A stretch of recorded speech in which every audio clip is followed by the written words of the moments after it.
Who sent that thing? My creator. But then a lot of nice things turn bad.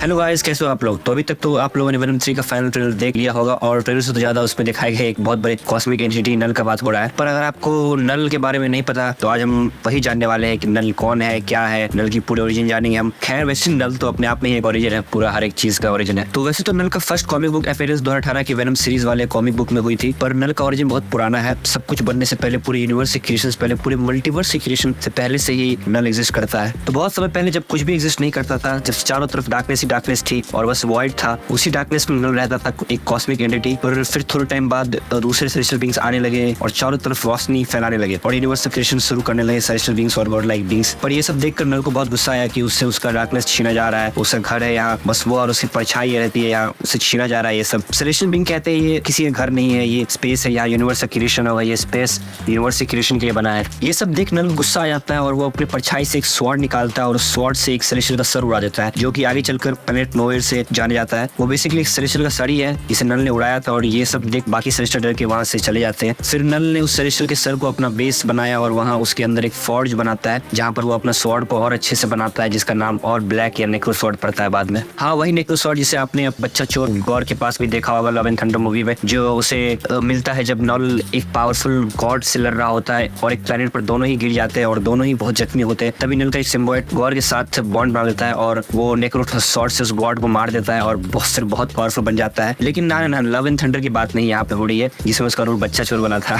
Comic में literally और बहुत powerful है, बहुत ज्यादा, इतना कि थॉर के सारे पास्ट प्रेजेंट और फ्यूचर वाले थॉर मिलकर भी उसे आसानी से नहीं हरा पा रहे थे। पर खैर नल पर वापस आते हैं। नल उस स्वॉर्ड से बहुत सारे सेलेस्टियल और गॉड लाइक बीइंग को मारना शुरू कर देता है। पर उस पावरफुल गॉड से हारने के बाद जब उस नेक्रो स्वॉर्ड भी गॉड ने ले लिया, वो बहुत ज्यादा जख्मी हो गया था और वो अपने आप को हजारों साल तक हील करता रहता है। और उसी टाइम पे उसे यह पता चलता है कि वो बस अपनी परछाइयों से कोई वेपन नहीं बना सकता, बल्कि उसके सिम्बायोट से वो अलग अलग क्रिएचर्स के साथ भी बॉन्ड बना सकता है जो कि उसके लिए काम करेंगे और वो सारे सिम्बायोट से हाइव माइंड के थ्रू कनेक्ट भी रह सकता है, हमेशा उसे देख सकता है, फील कर सकता है। तब उसने अपने सिम्बायोट को बहुत सारे क्रिएचर के साथ बॉन्ड बनाने लगा और सबको कंट्रोल करके पूरे यूनिवर्स में डिस्ट्रक्शन और अंधेरा फैलाने लगा और बस आराम से अपने थ्रोन पर बैठकर वहां से ही अपने सिम्बायोट के साथ जुड़ा रहता और वहीं से अपने सारे क्रिएचर्स सबसे पूरे यूनिवर्स में तबाही मचा रहा है और अंधेरा फैलाते रहता है। पर एक बार एक ड्रैगन क्रिएचर जो कि नल का सिम्बायोट के साथ बॉन्ड बनाने के बाद ग्रिंडल बनकर अर्थ पर तबाही मचाने गया, तब उसे रोकने के लिए एक गॉड आया जो कि गॉड ऑफ थंडर थॉर था। थॉर ने उसे हरा दिया और उस थॉर की लाइटनिंग पावर से नल को भी झटका लगा, उसे भी फील हुआ और उसके वजह से उसका कनेक्शन सारे सिम्बायोट से टूट गया, जिसकी वजह से सारे सिम्बायोट खुद से बॉन्ड बनाने लगे ह्यूमंस के साथ, अलग अलग क्रिएचर के साथ, और उनमें अपनी इमोशंस आने लगे और वो सारे समझ गए कि नल हमें कंट्रोल कर रहा है। उन्हें समझ आ गया कि नल का मोटिव बस डिस्ट्रक्शन और अंधेरा फैलाना है पूरे यूनिवर्स में, पर जो कि उनको सबको गलत लगने लगा।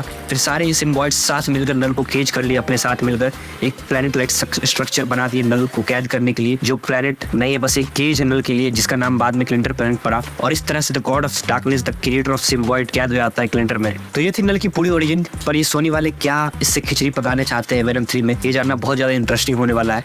लेकिन अगर आप बहुत ज्यादा एक्साइटेड हो रहे हैं तो मैं बता दूं कि ज्यादा खुश मत होइए, क्योंकि सोनी वाले हमारा सी बनाने में एक्सपर्ट है। You're gonna love it. In fact, I think you're gonna see it twice. Oh my God, bro. Oh hell no, man. What the fuck? बहुत ज़्यादा चांसेस है कि जितना आपको ट्रेलर में दिखाया गया बस उतना ही 5 से 10 सेकंड का हो बस नल का पूरा सीन मूवी में, जो कि बिल्कुल होना भी चाहिए, ऐसा भी मूवी में होना चाहिए ऐसे ही, वरना नल जैसा इतना बड़ा कैरेक्टर को वेनम के लास्ट मूवी में लाने कोई बहुत बड़ा सेंस नहीं बना रहा है। ये बस सोनी वाले जानकर कर रहे हैं ताकि लोग वेनम 3 देखने आए, बस वो 10 सेकंड के लिए ही क्यों ना आए, पर वो बस देखने के लिए आए। वरना इस मूवी में तो कोई बहुत बड़ा रोल होने वाला है नहीं नल का, पर हो सकता है कि नल को एक एवेंजर्स लेवल थ्रेड के रूप में दिखाए ये लोग, पर उसके लिए भी सोनी वालों के पास ना उनके एवेंजर्स है, स्पाइडरमैन होके भी नहीं है। और अगर आपको लगता है कि सुनी और टकोटा जॉनसन की मैडम में मिलकर नल को अपने बड़ी बड़ी आंखों से have you seen my webs कहकर सेड्यूस कर लेंगे, तो आपको ये गलत लग रहा है, क्योंकि ये नल है, अपना थर की डूम नहीं।